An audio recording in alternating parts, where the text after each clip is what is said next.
Joy जैसे ही school van से उतरता है, अपनी मम्मी को बहुत एक्साइटेडली हग करता है और कहता है, मम्मी आज मैं बहुत खुश हूँ, मैम ने बहुत अच्छा होमवर्क दिया है।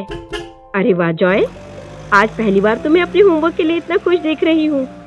हाँ मम्मी, मैं खुश ही बहुत हूँ, बहुत अच्छा होमवर्क है। पता है मुझे 5 लोगों से मिलना है। 5 लोगों से मिलना है? क्या मतलब? मम्मी होमवर्क है ना, आप अंदर चलो, मैं बताता हूँ। अरे हाँ चलो अंदर चलो। दोनों अंदर जाते हैं और जॉय कहता है, मम्मी मुझे कल 5 लोगों से मिलना है और पता है उनको हक करके मुझे कहना है, have faith, do good, be patient and I love you. उसकी मम्मी थोड़ी देर के लिए सोचती है और फिर कहती है, अरे वाह जॉय, ये होमवर्क तो बहुत अच्छा है। हाँ मम्मी, मैं भी बहुत खुश हूँ, कल संडे है ना, मैं पापा के साथ जाऊंगा। हाँ ठीक है बेटा। शाम तक का इंतजार नहीं कर पाता जॉय, बहुत बेसब्री थी उसको आज पहली बार अपने पापा के घर वापस आने की। जैसे ही शाम को डोरबेल बजती है, वो जोर से चिल्लाता है, मम्मी पापा आ गए। और फिर जैसे ही दरवाजा खुलता है, अपने पापा को कस के हक करता है, पापा पता है आज ना मेरी मैम ने मुझे बहुत अच्छा होमवर्क दिया है, आप मुझे ले जाओगे ना वो होमवर्क पूरा कराने के लिए? अरे हाँ क्यों नहीं, बता ना बेटा क्या होमवर्क दिया है। पापा मुझे 5 लोगों से मिलना है और उनको मुझे कहना है, have faith, do good, be patient and I love you. ये कैसा होमवर्क है? वो अपनी पत्नी की तरफ देखते हैं, वो उनको इशारे से कुछ समझाती है और फिर ये लोग सो जाते हैं। लेकिन आज जॉय की आंखों में नींद कहाँ, वो तो बहुत एक्साइटेड था अपने होमवर्क को पूरा करने के लिए। किसी तरह करवटें बदल बदल कर दिन निकल जाता है उसका और अपने पापा को उठाता है, पापा उठो ना पापा, देखो दिन निकल गया, उठ जाओ। अरे हाँ जॉय, आज संडे है बेटा। नहीं पापा उठ जाओ, जल्दी उठो, मुझे मेरी मैम का होमवर्क कंप्लीट करना है। बेटा थोड़ी देर में चलते हैं ना। हाँ चलेंगे। पापा जल्दी उठो ना। और बच्चे की जिद के आगे उनकी एक नहीं चलती और वो उठ जाते हैं। दोनों तैयार होकर गाड़ी में बैठते हैं। उसके पापा डिसाइड करते हैं कि मॉल लेकर चलता हूँ। कहीं ना कहीं उसके फादर के दिमाग में ये भी चल रहा था कि ऐसे कैसे किसी अनजान व्यक्ति को कोई हक करके बोल सकता है, लेकिन फिर भी वो बच्चे का दिल दुखाना नहीं चाहते थे। जैसे ही जॉय को एक अंकल नजर आते हैं, वो उनके पास जाता है और कहता है, हेलो अंकल, कैसे हो आप? अरे बेटा मैं खुश हूँ, बहुत अच्छा हूँ, तुम बताओ तुम कैसे हो? अंकल क्या मैं आपको हक कर सकता हूँ? अरे हाँ ना बेटा, कर लो, हक करो मुझे। जॉय उस शख्स को हक करता है और कहता है, uncle have faith, do good, be patient and I love you. थोड़ी देर के लिए शख्स सोचता है और उसकी आंखें भर आती हैं। उसे समझ नहीं आता कि ये सब क्या है और जाने उसे क्या याद आता है। खैर वो शख्स वहां से चला जाता है। थोड़ी देर के बाद दूसरे व्यक्ति को जॉय देखता है और उनको भी कहता है, अंकल आपको हक कर लूं?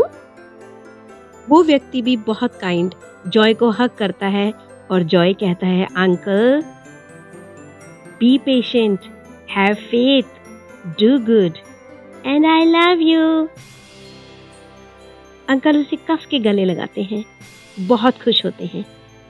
और इसी तरह से तीसरा व्यक्ति और चौथा व्यक्ति, इन 4 व्यक्तियों से जॉय मॉल में मिलता है और अपना होमवर्क लगभग पूरा करने ही वाला था, लेकिन 5वें व्यक्ति के लिए इंतजार करते करते बहुत शाम हो गई। अब उसके पापा उसे कहते हैं, जॉय बेटा अब घर चलें? हाँ पापा चलो चलते हैं। अनमना सा जॉय पापा को घर जाने के लिए हाँ कर देता है। गाड़ी स्टार्ट होती है। जॉय का मन नहीं था, वो लगातार बाहर सड़क की तरफ देख रहा था। सड़क पर चलते चलते अचानक उसकी नजर एक घर पर पड़ती है और वो जोर से चिल्लाता है, पापा पापा पापा गाड़ी रोको पापा। अरे जॉय क्या हुआ तुम्हें, सब ठीक है ना? हाँ पापा गाड़ी रोको ना, मुझे उस घर में जाना है। जॉय बेटा, ये कैसी हरकत है? हम ऐसे ही किसी अनजान के घर में नहीं जा सकते बेटा। नहीं पापा, आप गाड़ी रोको, मुझे उस घर में जाना है पापा। गाड़ी रोको, रोको गाड़ी पापा।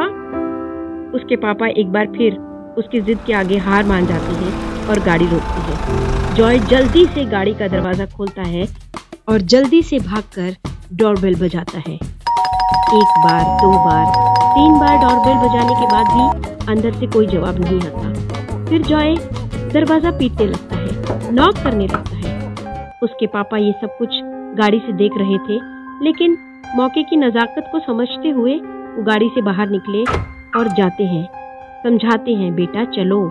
नहीं पापा, आप दरवाजा खुलवाओ पापा, दरवाजा खुलवाओ। उन्होंने डोरबेल बजाई, नॉक किया और अचानक ही दरवाजा खुलता है। अंदर से बहुत बूढ़ी लेडी दरवाजा खोलती है, जो बहुत ही परेशान और उसकी आंखों में आंसू भरे हैं।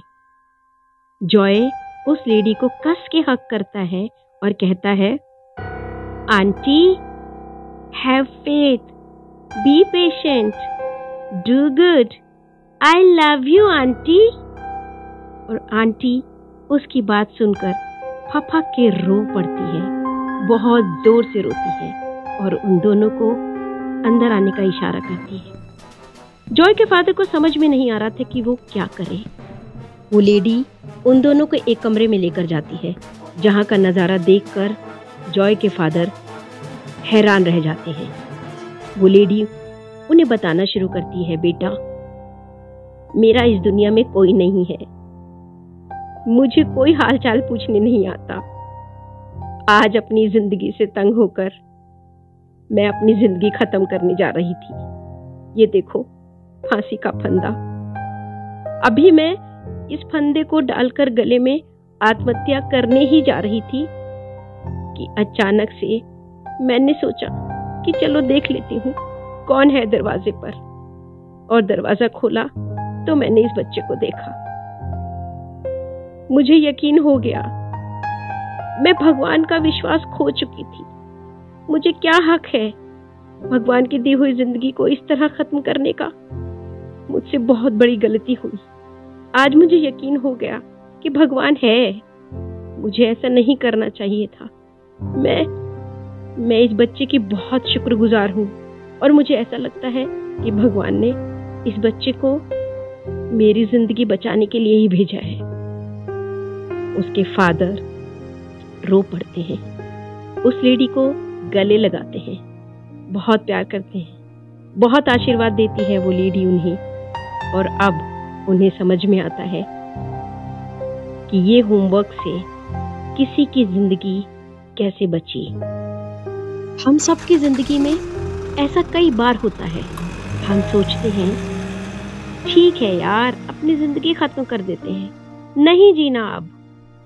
लेकिन आप कभी सोच कर देखिए, क्या हमारी परेशानियां हमारी जिंदगी से बड़ी हैं? नहीं ना। तो friends, do good, have faith, be patient and I love you. कैसी लगी आपको ये एक और मोटिवेशनल कहानी? मुझे प्लीज कमेंट बॉक्स में जरूर लिखकर बताइएगा। तब तक के लिए एक और कहानी रिकॉर्ड करती हूँ। आप मेरे चैनल, आपके खुद के चैनल तासदी प्रेरणा को लाइक, सब्सक्राइब और शेयर करना ना भूलिए। Keep motivating yourself. Thank you so much.